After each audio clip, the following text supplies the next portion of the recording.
Thank you all for having me, Lori and staff. Thank you so much for having me here. I'm very, very excited to talk with you today.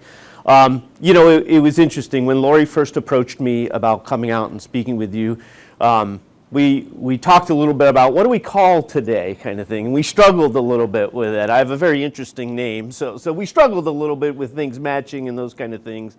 And then I went to my friend, Dan Chafin, who you all know, and said, Coffee with a Cop's so popular, how does it go? I know you all know Dan, and he does a wonderful job, and we bounced a couple of different things back and forth, and we finally ended up with Chat with Matt. And I think that's wonderful, quite honestly, because that's really what I hope today to be. I'm going to try to stay as close to a centered spot for Bruce as I can, because I tend to talk and walk a little bit. That's a little bit of the New Yorker in me, I think, a little bit of the attorney in me too. But I really want this to be a conversation, so please, I have a little bit of remarks for you, a couple area and topics that I'll bring, but I'd really like to answer your questions, talk about anything citywide we can talk about, and hopefully I can give you the information you need to have. If I can't do that, I am sure that I will get back to you and follow up with you or have the information shared with Lori, and we'll get that to you. So that's really what my goal today is to do. So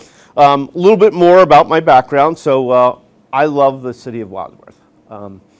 I mentioned I'm originally from New York State, came out here for schooling, went to Kent State for my undergrad degree, and then got my law degree at the University of Akron. Went back home and was in the FBI pre-9/11, so the world has changed since the time I was in the FBI, but pre-9/11 spent some really great quality time back home serving the public, serving this great nation, serving communities. But as the mayor mentioned, I grew up in a public service family, so serving the public was near and dear to my mother and my father. They instilled that in myself and my brothers, and really had a love of giving back. Have a fair amount of experience on the private side too, in the private sector, so when I was choosing an area to explore and really serve others, I really felt the public service realm was right for me. It matched my attitude and principle towards helping others. It matched my belief in mankind and the good of all, and so I really made a career out of it. The law degree helped me do a lot of things that I didn't think I'd ever be able to do in terms of meeting fine folks like you all and helping others and providing services to them. I just think that's why I'm here, and I'm so thankful to be your Director of Public Service, because now I'm in a world, in a realm where I can really focus on making sure that the important utility services that you need, the important municipal services that you need, are all provided to you. Wonderful experience on the safety services side, and that's really where my background was. But it had reached a point where I thought I've done a lot, and it was a great time to transition, and I had a wonderful opportunity provided by the mayor and this community, and thought excellent time to take advantage of that. I think the world of Dan Chafin. I think he's amazing in his role. We're one wall away, if you will, at City Hall, so we have a lot of back and forth together and talk about that, and he is just the right person for the job. So made my decision to move to the service side a lot easier when the mayor approached us and said, I think I've got a great safety director candidate, and that's worked out wonderfully for all of us as a community and as a city administration. So let's talk about the topics of the day and what's happening at City Hall, if you will, in our community. There's lots of things to talk about, but I'll just touch on a couple areas that I think are probably important to you all, or you may have been reading about or hearing about. Let's start with really the nexus of where some of these discussions are started, and that's in a budget proposal. So we are in the midst of our 2026 budget proposals, and those proposals cover the mass of services from utilities to municipal services to safety services, all of those things for 2026. When we present those things to City Council, we prepare what we call the mayor's budget, if you will, and that has everything and the kitchen sink in it, if you will, things that we've deemed important and priorities, and we need feedback and authorization to move forward with. So those things include projects, and they include departmental operational costs, things like the center's costs, things like WCTV's costs, things like parks costs, street department, fire department, EMS, all of the different departments that you might think of. It's all centers on the budget discussions and those proposals for 26. So you might have been hearing about some interesting conversations and discussions we've been having about the budget proposals. One of those budget project proposals that I'll touch upon quickly is a really important project for us in 26, and that's the Downtown Improvement Project. And so that's a project that's been talked about for many years, and it centers upon repairing underground utilities in our downtown area. Some of those utilities are more than 100 years old. Several of them have experienced failing regarding utility service type issues and matters. So we really want to make it a priority to get those replaced before we have a much larger scale utility disaster, if you will. Something like that would affect not only the businesses and property owners downtown, but would probably affect most of our community because many of us travel through that particular area of town. And when it's always easier to be proactive in those types of repair scenarios than it is to react to an emergency situation. So we really want to get that going. It had been talked about a little bit. An important part of that project is the aspect of what we refer to as the streetscape area, or that's the area above the utilities, if you will, that I think the last time they were addressed in 1982-ish, if you will. So what would we do and what is the right thing to do for our community in that streetscape aspect? So that's where there's been a lot of discussions with different stakeholder folks and elected official folks to say, here's an opportunity that we can explore since we're going to dig up the downtown, if you will, and repair the underground utilities and get that situated. What should we do to try to address traffic? What should we try to do to address signalization downtown? What should we try to do to affect pedestrian safety aspects of downtown? What should we do with the sidewalks? What should we do with the lights and the streetscape, if you will, downtown? So all of those present a unique opportunity for us to refresh our downtown. I think it is our consensus as the city administration that we love our downtown, but we realize that it probably needs to be refreshed a little bit. If we're going to tear up streets and sidewalks and utility rights-of-way areas, maybe it's a time to revisit how that looks, sidewalks and lighting and those kind of things. Maybe it's a time to improve the way the traffic moves through that center square intersection, if you will. So there's a lot going on there and a lot of opportunity. We've had a lot of great discussions, and I'm looking forward to getting some clearer direction through the budget discussions on what we're going to do in that particular realm. So we've had a lot of discussions about the operations of the telecom division, in particular our cable provisions, if you will. And so I know that Mr. Wallach has been to the center on a couple of different occasions to talk about it, and he is the expert in those realms, so don't take anything I'm telling you as counter to what Mr. Wallach has told you. But I will tell you this, we are committed to the provision of those services to our community. We think we provide a wonderful service to our community. We think the quality in terms of the folks who work for us, who provide those services to you all, far exceed what private sector companies provide in our community. We think the mere fact that we exist in that realm, in that industry, provides a benefit to our community, whether you're a subscriber to the service or not. The mere fact that we compete with those private sector entities means we all win in terms of costs and cost-effective approaches that are out there. So I will tell you on behalf of the mayor, I hope I don't speak for her too much today, but on behalf of the mayor and the city administration, we are committed to that service. We believe it's the right service to provide to our community, and we would like to see it continue, and we are going to work very, very hard to make sure that it does. So that's an important thing that I want you to take away from our discussion today. So parks. Parks have been a interesting topical area of discussion for many years. I think this group might recall that the city entered into a parks master planning process some years ago, and as a result of that process, which included thousands of individual community members being engaged, whether it be through surveys or attending meetings or offering advice and thoughts and concerns about our parks before, we created this master plan document. And the master planning document is exactly that. It's a planning document. It's not a budget document, but it's a planning document. And it gave us a clear pathway to say, here's what our community would like to see in our existing parks. Here's what we need to have in future parks. And here's what we'd like to do in a pathway forward. And we began the process of making some of those improvements to our parks. Our parks are older parks, and they are traditionally what are referred to as city parks or municipal parks. They're not private sector parks. They're not interesting parks that are funded in some other unique fashion other than municipal funding sources. They are older city parks, so they needed some attention.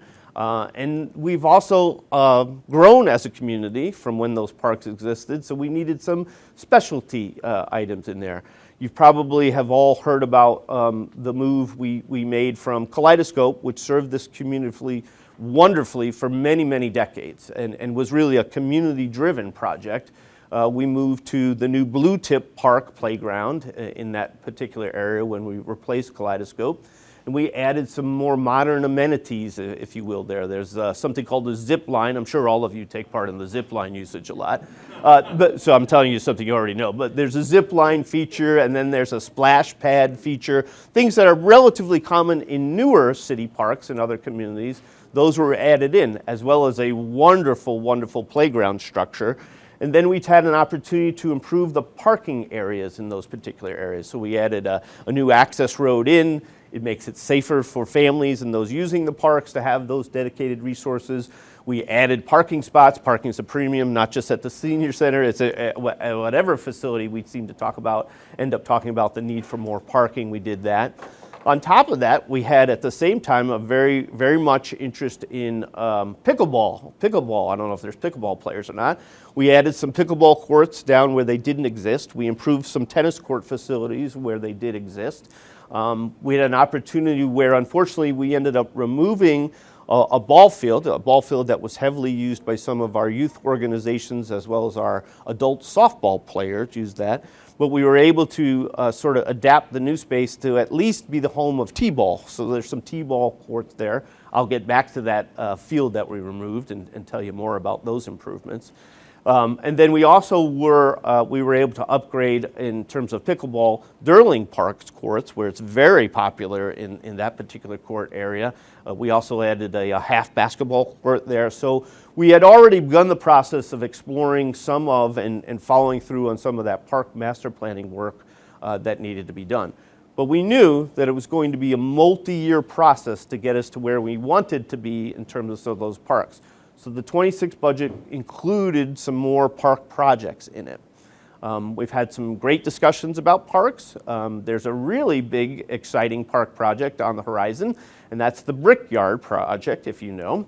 And that's really what our hope to be a premier parkland for our community. Something that includes both a passive park side, if you will, which is really trails and walking paths and those types of natural aspects of the particular property, but also combined with a what we call a quadplex, which is an athletic field setup where you have 4 or more ball fields created on the athletic side. So really a dual-purpose park that we hope to meet the needs of our community for many years to come.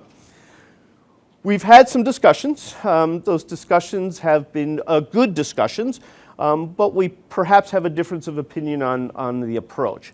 What I will tell you this is I'm going to focus on the positive, and that is we will begin down the path of developing the Brickyard, and we've already done that. Actually, we have some requests for bidding information out to the public or the private sector already.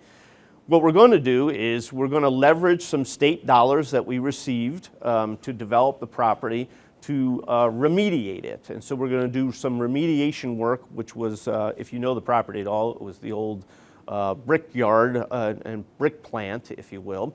And so there is some leftover industrial work that needs to be remediated. And so we have money to move forward and do that work. We're going to do that. We're already proceeding to do that, if you will. We also, and we did that through a remediation grant that we got from the state. We also received the state dollars that I mentioned previously that we're going to be able to get started on and really develop a very nice part of the passive park. It won't be all of the trails that we hope to see in the future, but it'll be a large portion of trails that our community can use and enjoy and move forward. There'll also be at least one trailhead there. A trailhead is nothing more than a parking area and a restroom facility, if you will. And that trailhead will be connected to the passive park. We believe we can get started and accomplish that primary phase of that passive park development right away too. So we actually have that out for bidding right now. Now those are going to take us some time to do, so that'll probably take us all of 26 to develop both the remediation and the passive park projects to an extent where we all and others can enjoy them. And so that's going to happen in 26.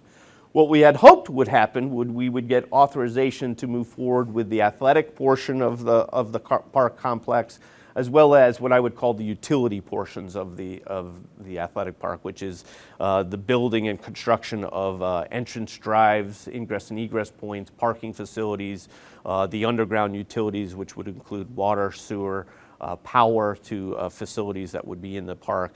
Those all were budgetary requests that we initially had in our budget but have removed based upon discussions with City Council at this point. But again, we have a lot of work we can do in 26, and we're getting started on that right away. I mentioned the park that was removed, the athletic field, that was removed as part of the Blue Tip Park construction. Again, that was a planned event. It came a little bit quicker than we would have wanted it to do, but there were cost efficiencies to moving forward with removing that facility and being able to develop what we developed out there at the Blue Tip Park.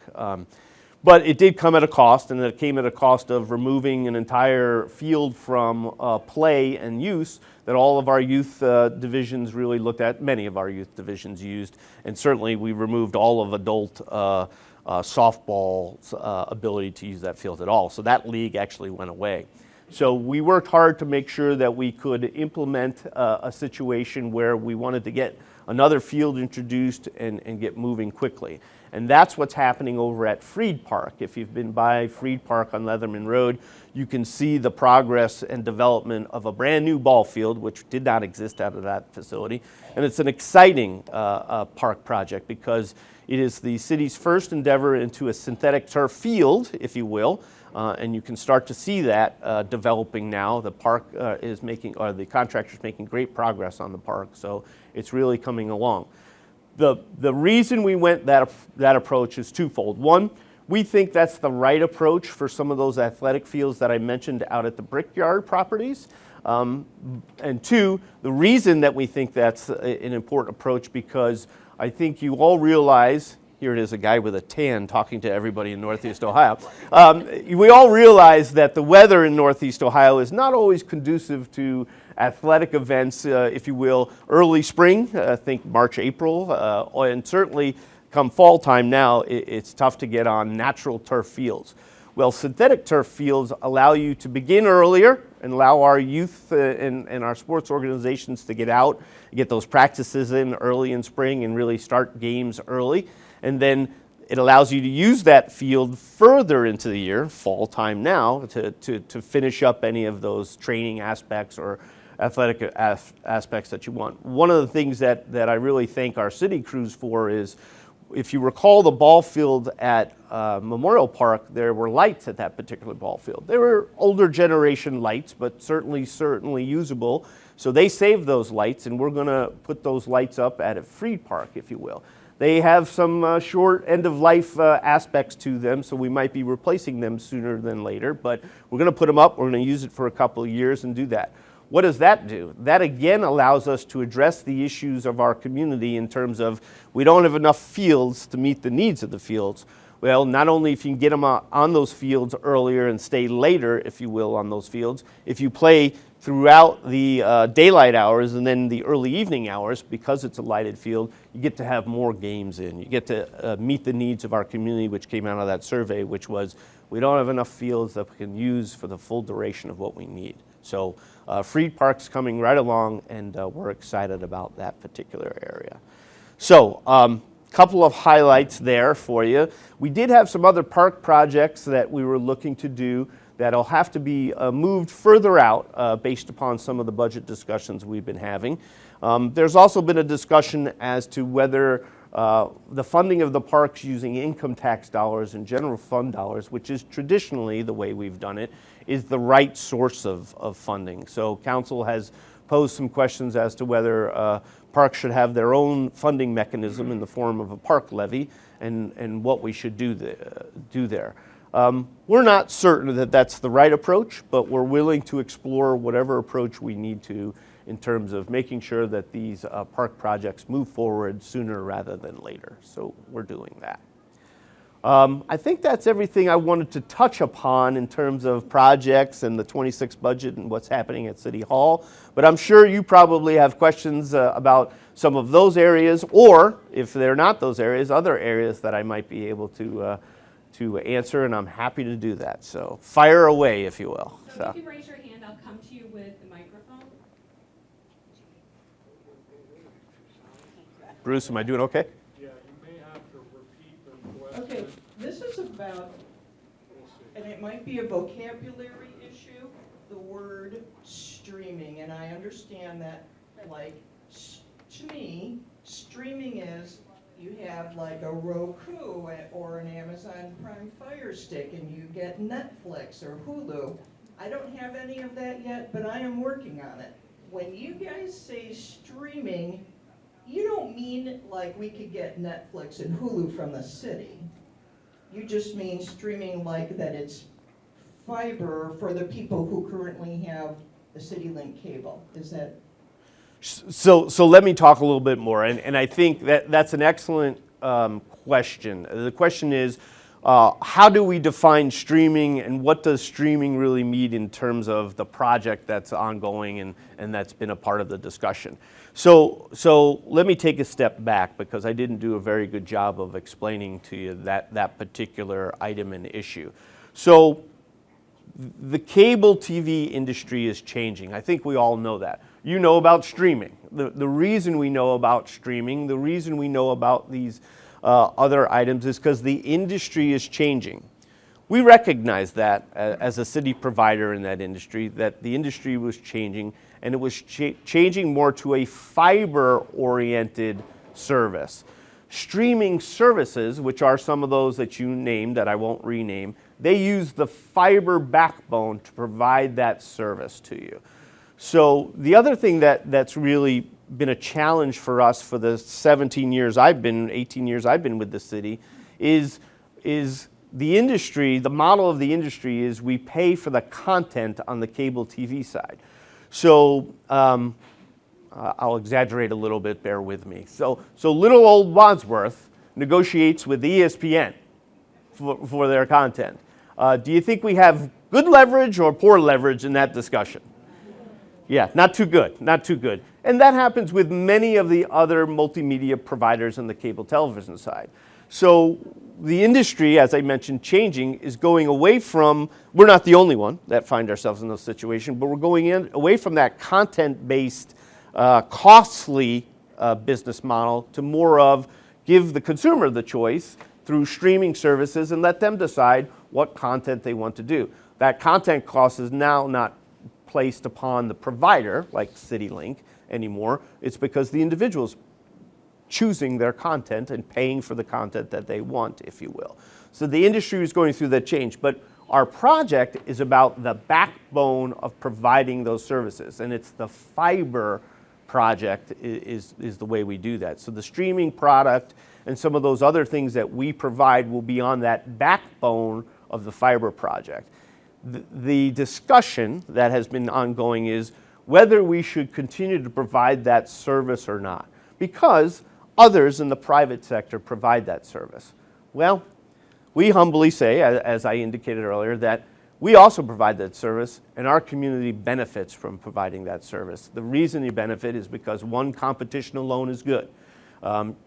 If you, trying to stay away from naming providers, if you go to a big provider in the private sector who comes into our community to provide us with streaming services, they provide a different rate here in Wadsworth than they provide outside of Wadsworth.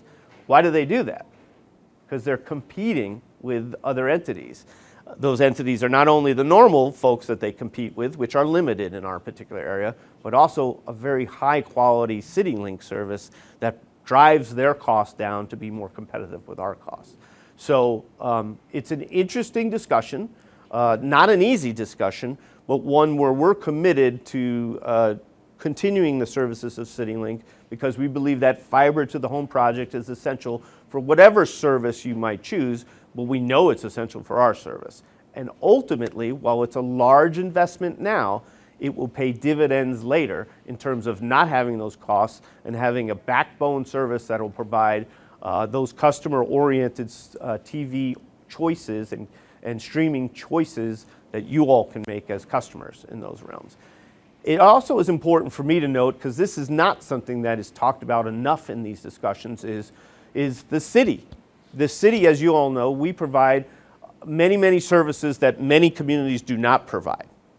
And those services require fiber optics.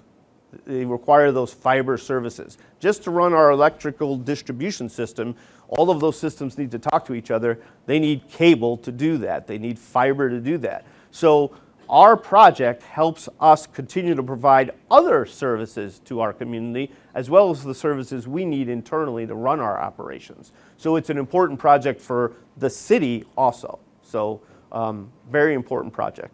I don't know if I helped you or hurt you with that streaming thing, but I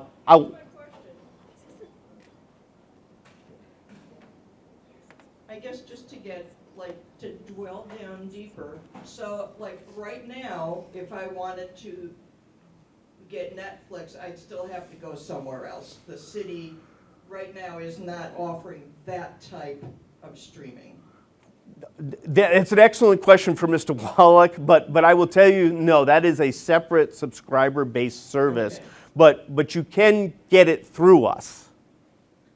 Okay, well that just confuses me more. Sorry, it's a challenge. It's a challenging environment. Netflix, Hulu, those providers are private providers of content and services. And you buy those separately. You do, yeah. But they ask for your cable company to go and you provide it. We do, yeah. Here. Next question. I live on First Street in Wadsworth, and it is notorious for speeding. Okay. It's a very big safety hazard. At one point, the city put things on the side that when you went by it told you how fast you were. Speed sign, yeah. Yes. You cannot believe how that slowed people down. I would suggest that on any street where they have that problem and randomly put them back, because it cut it down 75%. So kudos to you guys on that. So the comment and question was speeding concerns, which happens more than just on First Street, but it happens throughout the quadrants of the city. That is, Street is from the south end. it's a collector. It's Yep, a collector yep, for everybody. absolutely right, absolutely right. So we receive speeding complaints from all quadrants of the city, and it is a challenge because we don't have enough police officers, nor is it the right use of their time to put a police officer on every street, if you will, to do that. But it is important to make sure that we have safe neighborhoods and safe roadway usage. One of the things that we do is we have an electric sign program. It's called the Your Speed sign program. It's used to try to address residential speed. But that program is so popular, those signs move around to many different parts of the city, and there's a reservation, if you will, or a schedule that we try to put together to do that. One of the things that I think Director Chafin is exploring is us identify. We have some high identity issues in certain roadways. So we're looking at more of a permanent installation of one of those electronic feedback signs, if you will. The signs are, as in everything with technology today, the signs can be very base level technology, which essentially gives a driver feedback on how fast they're driving or operating as they approach a sign. But there's many more aspects to the signs that you can use. They all cost a little bit more, as you might imagine, but they can analyze the time of day where you have the most violators. They can analyze the speeds of those violations. They can decipher between a vehicle speed and a bicyclist speed, or believe it or not, a bird speed. I always enjoyed when I would show up to pick up some of those signs and the young men are throwing baseballs at it to see how fast they're going. I'd watch a little bit just to see if we had any Nolan Ryans coming up, but in the end of the day, the signs have a lot of technology that can go along with them. But speeding is an issue that all communities face. It is a challenging issue, and it really starts with the operators of vehicles and the way they drive and the way they feel safe or not so safe in terms of the operation of their vehicles. So that is something I will extend to Director Chafin and make sure that he knows about your comment. Actually, randomly putting them up is more effective than leaving it because they don't know when it's going to be there. That's true. That's true. Not a question, but a comment. This summer, when I finally visited the News Park, Bird Street Park, I was literally blown away. To me, that is the Epcot Park of Wadsworth. If you haven't seen it, just because you don't have young children, you must go out there. I was just literally blown back. It was fabulous. That and the Pocket Park off downtown, also very nice improvements. Thank you. Well, thank you so much for that comment. It's all a result of that lady, right to my right there, and her leadership in us getting going on some of those projects. And really, I would encourage you, if you haven't had an opportunity to even just drive by the Blue Tip Park and see the playground and what's been done and the Pocket Park downtown. They really are beautiful spaces for our community, spaces that are going to serve our community for not just this year or next, but for decades to come. And they're wonderful spaces, and they're important to our community to have those kind of spaces. I think they attract families. I know we have tons of folks come from out of town to enjoy some of those spaces, which is a good thing. You might think it's a bad thing, but that's a good thing, because if they stay and if they spend dollars in our community, if they decide, if I'm ever going to move from X, I'd like to move to a community that has nice parks and playgrounds and those kind of things, it's attractive. So they do have benefits to us. People don't pay to use them, but they do have benefits, and we think they're important for the public. That's an excellent transition to a point that I want to make, and that is paying memberships at senior centers. I want you to hear from myself, and on behalf of my boss, we are not in favor of membership fees for enjoying of this facility or centers like this facility. Thank you, no applause needed for that. We think that's just the right thing to do. It is tremendous what the folks provide to you all here at this. It is tremendous to have you all in a room together, communicating, talking, building relationships, maintaining relationships. That's what places like this is about. That's what governmental services is about. That's what we need more of. So you can hear from us that this current city administration is not in favor of membership fees for this facility. Carolyn has the mic. Carolyn, yeah. Matt, you've known me for quite a while. I have. And I've had, before I came today, my devotion was on guiding my words. And I hope that I conveyed this properly. Years ago, my son-in-law came up with the idea he wanted to run for council. Okay. And his mother said, Ed, you might as well forget it. You would never beat Lola Gerber. And so Eddie never ran for council. And things are different now. And there there's councilmen that will come by my house and come in and sit down and discuss issues with me. I do not know personally my council person.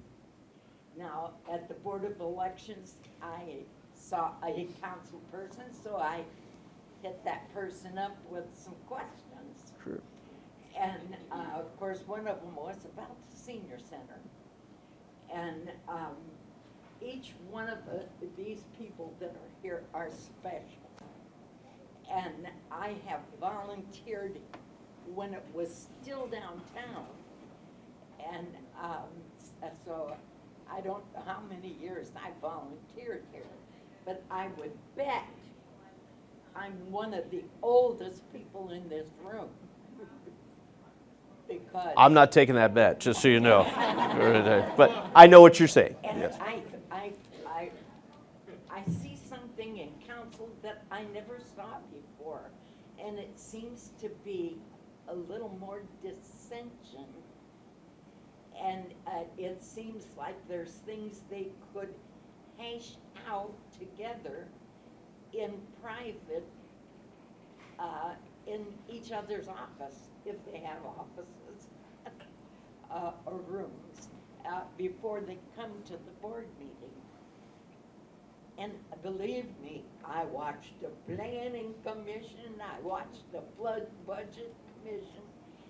And another interesting thing is, are we in debt? And if we're in debt, what is our indebtedness? You know, with all these projects, tearing up the downtown Sure. and going from parallel parking to, old ladies don't like that. Sure. At least this old lady. Sure. So, but I see something that I didn't see before. There was just like, my son-in-law's mother-in-law said, "Oh, you'll never beat Lola Gerber." And, she was just one good person and always made it to the council. Sure. But there again, she's in old age too. Sure. I think I'll reorient that. So there was a comment, an observation about the current political environment, which includes our city council and our city administration's relationship, and then I think let me address that first and foremost. So, public service can be challenging. I know, and there may be some folks in this room, that I haven't made every person I've ever interacted with happy. My role is to make decisions, and my role is to try to make decisions based upon facts and information, as much facts and information as I can have, and then make a decision that's best for as many as possible. That sometimes runs afoul of what our personal interests may be. I have made decisions that are not in the best interests of me personally or what I agree with, but I think it was the best for our community and what to do. I like to look at the current dynamic in the relationship between City Council and the City Administration as one that is temporary in terms of some of the divisiveness that you might pick up on, but really overall part of public service. There should be questions. That's what we should entertain as a public servant. I need to be able to answer questions. I need to be able to provide information. I don't want to get into disagreements day in and day out. As a lawyer for 38 years, I have enough of that. But I do want to make sure, and I am passionate about my positions in terms of issues, just as some of the members of council are extremely passionate about their positions on those kind of things. So you might have observed or heard about or seen in more recent months some very passionate discussions going back and forth about different issues. Some that might better be done in closed doors or simply come up and visit or an arranged time to do that than in a public meeting. Probably would get to better outcomes that way at certain times. But that's not something you should look at your city as being dysfunctional about, because I don't think it's dysfunction. While it's perhaps not the most amenable, best way to do things, It does happen in public service, and there are different opinions. Just as I mentioned, I'm sure there's folks that I've made decisions that they weren't happy about, but I'm going to make that decision and move to the next decision, and not going to hold grudges or think about that. We're going to do the best we can with the next issue that comes up for it.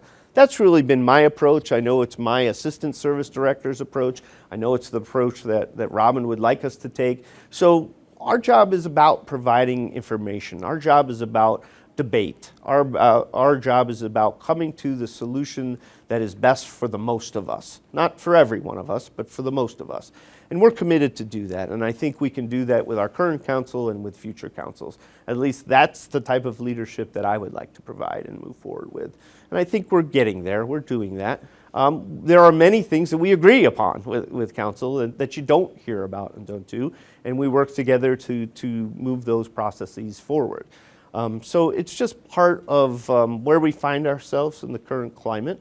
But it's not the end, and it's not as divisive as it might appear to some. It's just a matter of moving forward and working together, and I'm committed to do that. And I think folks on the other side are committed to do that too. So that's good. And it's really not the other side. It's our council is with us and working with us. We just have lots of questions and back and forth happening right now. Debt. You mentioned debt, and I want to make sure that I address that a little bit. Much of what government does is debt-oriented. I think in all of our lives, we look at debt in our personal lives, if you will, as a dangerous and dirty word, if you will, when we talk about finances. And debt, extreme debt, in the governmental side, we should look at it that same way. But you have to understand in a government operation, debt has always been part of the city's financing approach. It will be that approach in the future, because debt is not looked at the same way in a governmental financing role as it is in a private financing role. And we're not talking about debt like the federal government and trillions of debt. We have rules where we can't exceed a policy level to go too far in debt, and we are not near those debt obligations. We are not near those debt capacity figures.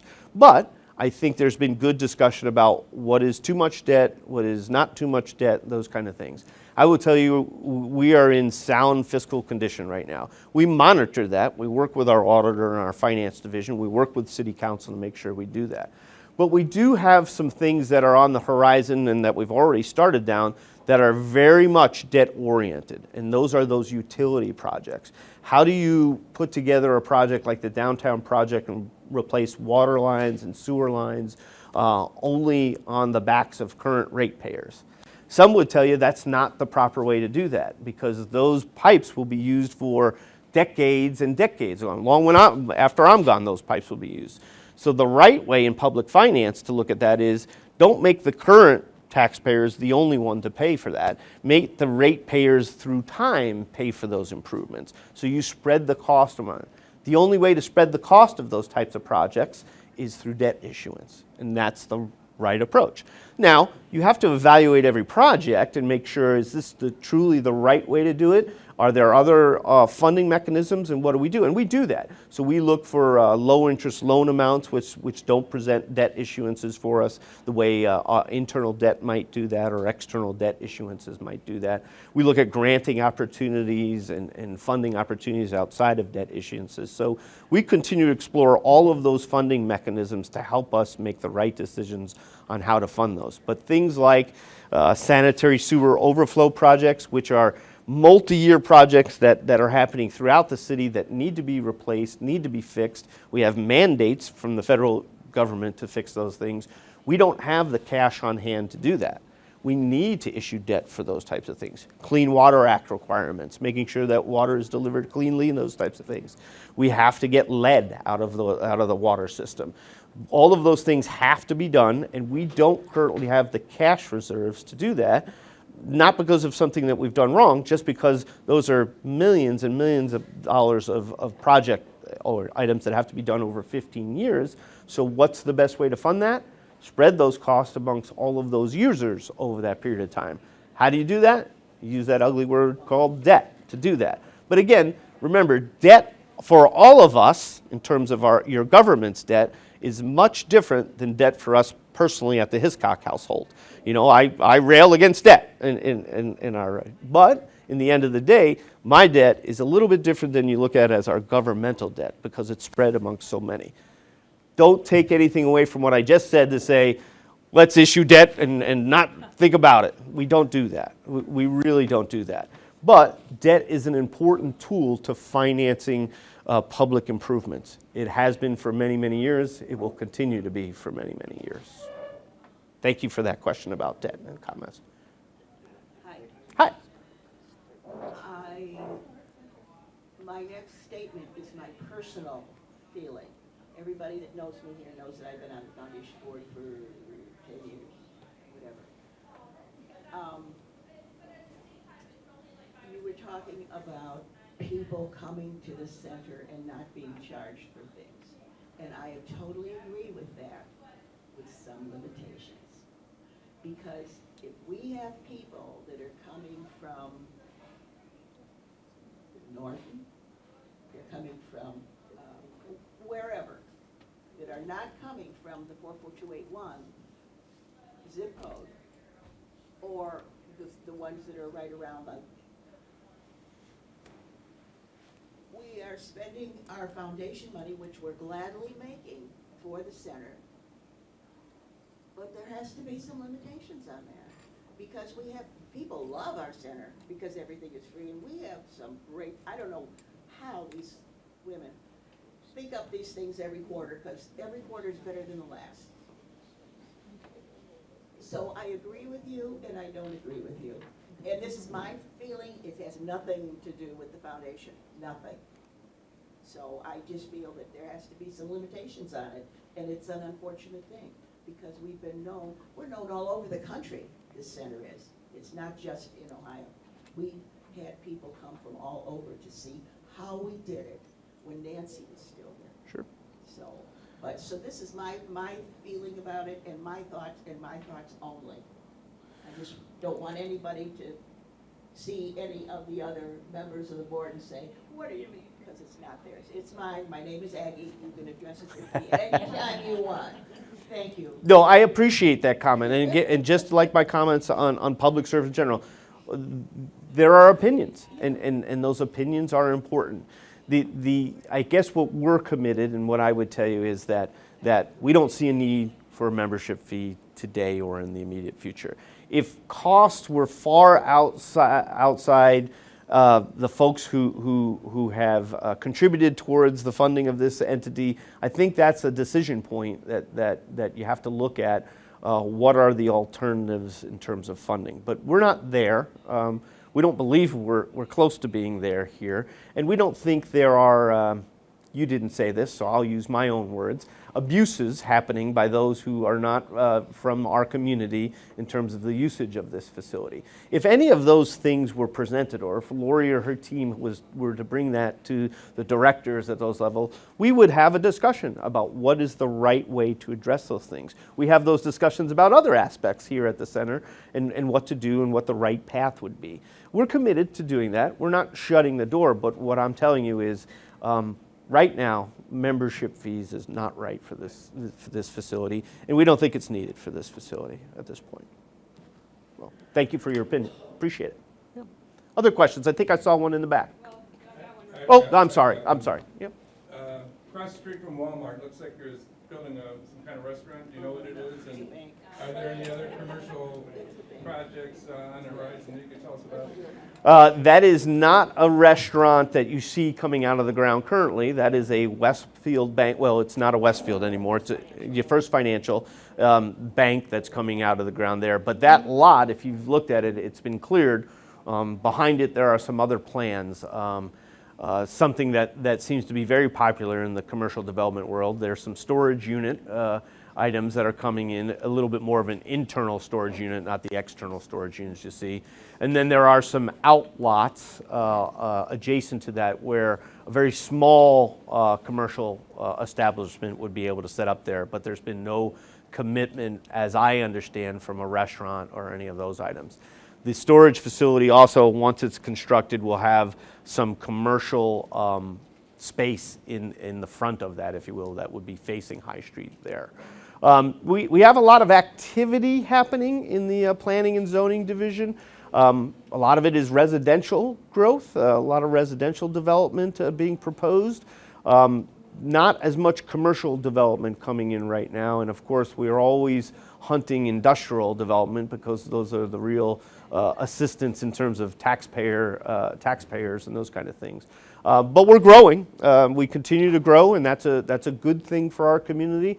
As our services expand, as our population expands, you need growth in those realms and those entities to make sure we pay for all of those additional service needs and replacement needs and maintenance needs. So those are good things.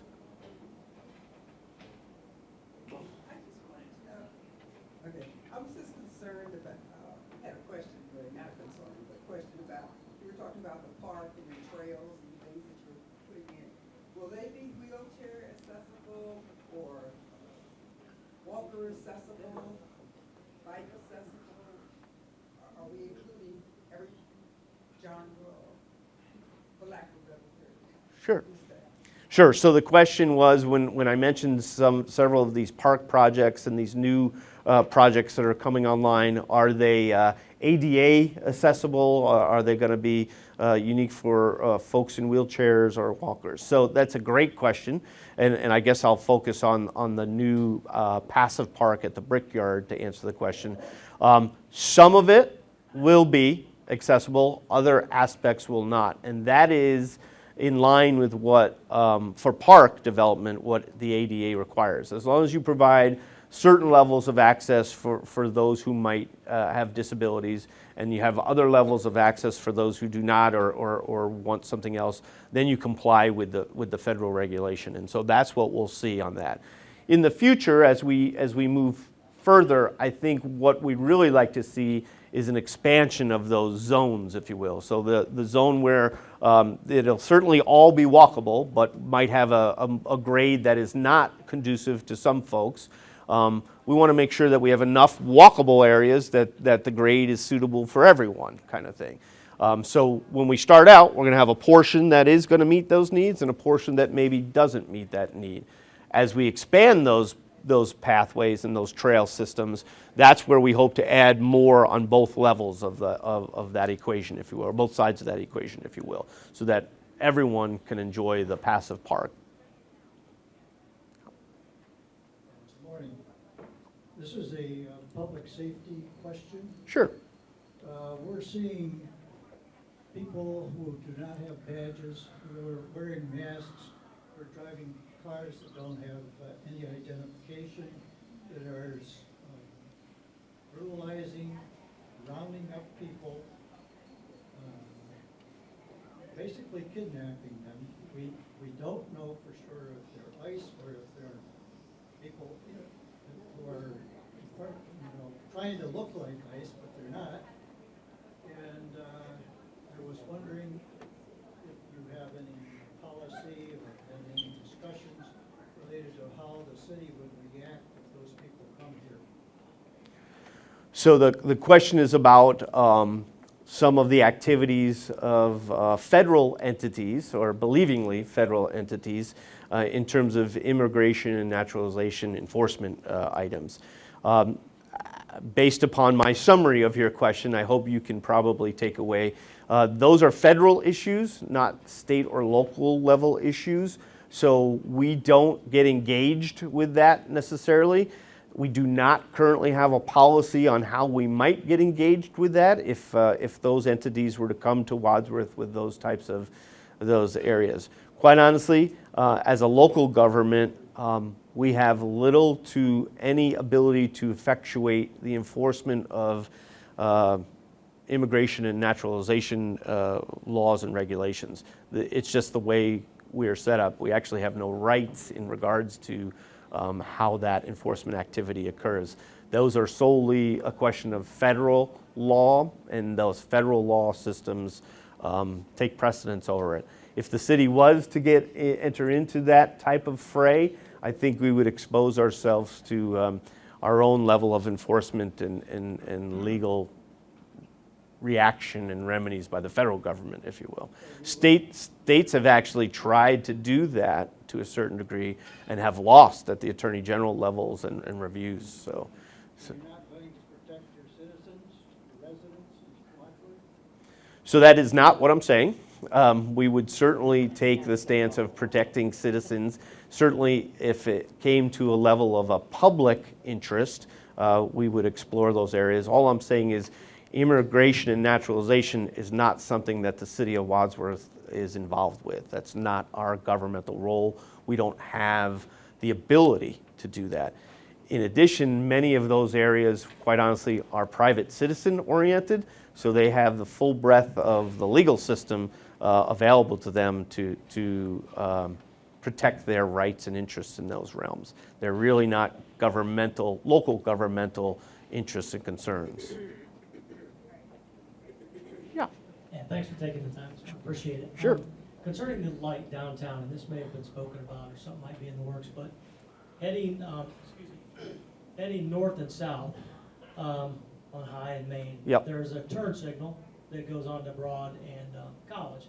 Now heading east and west, that's not the case. Right. And I've seen, I'm sure y'all have seen it, where it backs up to Pardee and backs up to Lyman. So is there anything in the works as far as just throwing a turn signal in there? So all four directions have the opportunity to turn that so it doesn't get congested down there, heading east and west. A very frequent comment and question that we receive at City Hall and have for many, many years. So I mentioned it early on. I'm not sure if you were in the room at the time. That would be part of that downtown infrastructure project that is in the proposed budget for next year. However, to get a little bit more granular in terms of your question, there are different concepts that are out there that we have proposed, our consultants have proposed for consideration, which would align the intersection. The alignment of the intersection is not conducive to protected, what you're referring to as protected left turns, quite honestly. The reason is because of the way gazebo, or what's known as East Park, is oriented and the way the bump outs of the current intersection is configured, it doesn't allow for traffic movement, which is, it doesn't allow for the best traffic movement. The intersection needs to be realigned to achieve all of those things. I'm going to get more granular than you ever wanted here, but every traffic signal, if you will, has only so much time that it can allot. And basically, traffic signals are graded on an A, B, C, D, E level, if you will, in terms of their efficiencies and how they work. So at the downtown signal, if you were to add additional protected left turns currently, let's say there was no project in the horizon, the traffic study and analysis would tell you that you would have more delay if you added more protected turning movements. That doesn't help the person who gets stuck and only two cars get through, and it seems very inefficient. But we've looked at that. Other service directors have looked at that, and there's not enough timing at the signal to correctly allocate the time to all movements at the intersection. However, the downtown infrastructure project hopes to address that. We may not realign the roadways to get them perfect if we don't choose that concept, but definitely that signal timing and the opportunity to improve turning movements is all about part of that project, the signalization of that project. So I hope if we're authorized to move forward with that downtown improvement project, that not only will we see improvements in the utility infrastructure underground, but the signalization infrastructure and the pedestrian crossing infrastructure will be improved. That's really a big part and goal for us in terms of that overall project. Yep. Great question. Thank you. Matt, can I tack on to that real quick? Yeah, there's a comment right here. So, Real quick. Yep. Thank you for being here. My wife and I are new residents, and we've only been here for a couple months. And I look at that intersection, and I just happen to have 30-plus years of experience in the public service. So I know the joy, and I know pain. yes. And I work in traffic. Okay. So I work for the city of Columbus and in other places. Anyway, I would like to know are those plans still available for comment? Because when we went down to the city hall, we thought that the comment periods had closed. And I think I might be able to offer some input and help in that regard, and I'd be happy to. If you could just surmise what he said. I will. So the question and comment was the support of the need to improve the downtown intersection, in particular the signalization timing. And this gentleman has some experience in that realm and was wondering if there was an opportunity to continue to provide feedback and comments on improvements in that area. Unfortunately, that period of time has come and gone. But I'm happy, after our discussion today, to listen and take away some of your feedback to see if we cannot incorporate some of that in the traffic engineering plan. I'm happy to do that with that. Yeah. Here's a lightweight question. Good, I need one. Please, could you see me? Am I sweating? Can you see the sweat from where you're at? Well, What's going in next to you, and when's it gonna open? Thank you for that question. And just as a reminder, so we all know this, I think many of the room know, so the city does not have as much control in what's being developed across from Walmart or what's happening in a private building downtown, just so you know that. So we don't, I like to listen to my wife who reads some of the social media comments and say, well, there are more pizza shops and more vape shops, and why aren't you doing something about that? I live with the voice of the people, and she tells me what I'm doing wrong all the time, kind of thing. But it's a common misconception by some that, hey, why are you allowing that to come in? So I just wanted to lay that out there, that we always don't have the control that you might think we do as to what's happening or what's being developed. Those are really products of private decision makers and private property owners deciding, coming to an agreement on what they are going to build or what they're going to renovate or what they're going to start in a new space or what they're not going to start in a new space. So I think I can share a little bit about that particular space. I believe I'll be general, just so you know. I believe that's going to be another food establishment. And I, like you, have been looking at the front windows, wondering when it was going to happen. And I think they're getting closer. They had some items to work through with the state in terms of licensing provisions and those kind of things, which many businesses do. And I think they've finally gotten to the level where that has been resolved. I think they are looking at, like all of us in a small business realm, they might have some funding concerns about some of the other things they want to do, that they're finishing up work on that area. I would think, if all goes well, and I have no insider information about that particular project, if all goes well, we would see an opening maybe wintertime, but probably more likely springtime if all goes well. And again, I'm sorry, I'm not trying to be speculative or anything, but I really am not involved in that level of detail in some of those private relationships. So that's what I know at this point. All right, I have one last question, because I know we're going to have to wrap up here. My question is around the sanitation department, Mm-hmm. whether that's in the budget to do any upgrades.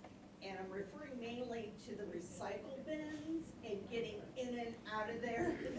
It's kind of rough all the time, that pavement. Yeah. And the staff is wonderful there. I think we need to do more education too on what you should be putting in there and not putting in there.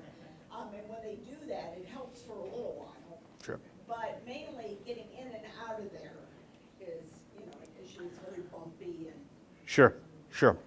So the question, just to summarize, was does the current budget proposal have any budget dollars dedicated to maybe ingress or egress solving out by the recycling bins off of Alt Street by our transfer station, if you know where that is?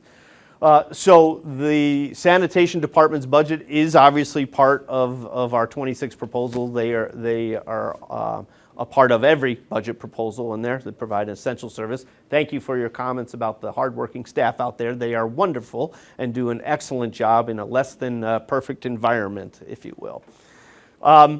There is no current proposal to improve the roadway surface by the recycling bins. So what I would tell you is that's a gravel surface area, if you will. Because of the nature of how we use that particular area with heavy trucks not only from the sanitation division, but from the parks divisions, streets divisions, water and wastewater distribution divisions. All of those folks drive a lot on that particular area. So we haven't had any serious discussions about improving that from perhaps from a gravel area to a concrete area. Immediately adjacent the transfer station, if you haven't been out that way, you'll probably say, what are you talking about, Matt? They're putting concrete down right there. Because they are. So I'm talking out of both sides of my mouth.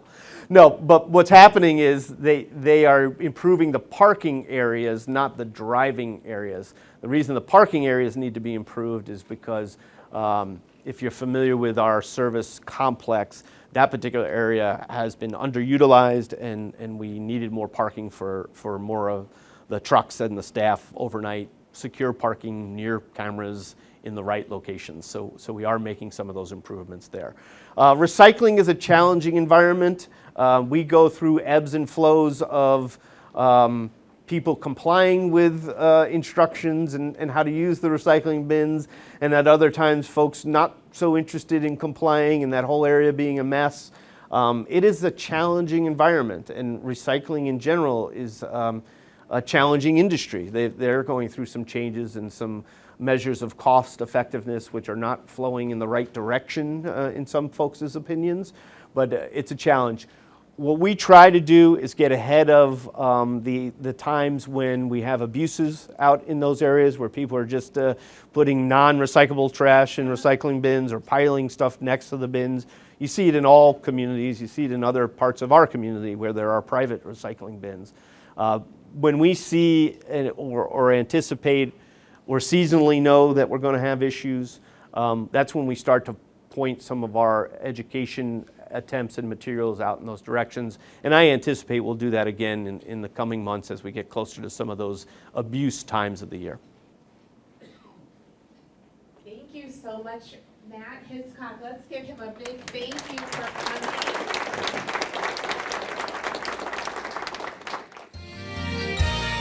You are watching WCTV, Wadsworth Community Television.